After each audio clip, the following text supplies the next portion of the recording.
Benvenuti al Meteo. L'alta pressione rimane padrona abbracciando il nostro territorio a garanzia di una giornata stabile e con clima mite. Vediamo il dettaglio di sabato 12 ottobre.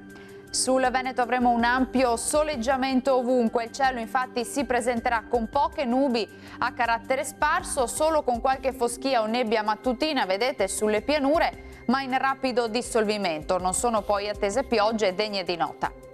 Temperature stazionarie minime tra 7 e 14 gradi, valori massimi compresi invece tra 20 e 23 gradi. Bel tempo anche sul Friuli Venezia e Giulia, con tanto sole dappertutto, tuttavia con innocui addensamenti, specie sui rilievi. Temperature invariate, minime tra 8 e 16 gradi, massime sui 21 gradi. Uno sguardo infine al Trentino Alto Adige, dove sarà soleggiato su tutti i settori, il cielo vedete sarà sereno o velato ovunque. Temperature minime sui 9 gradi, massime sui 23-24 gradi circa. Dal Meteo di Antenna 3 per ora è tutto, grazie per l'attenzione e arrivederci.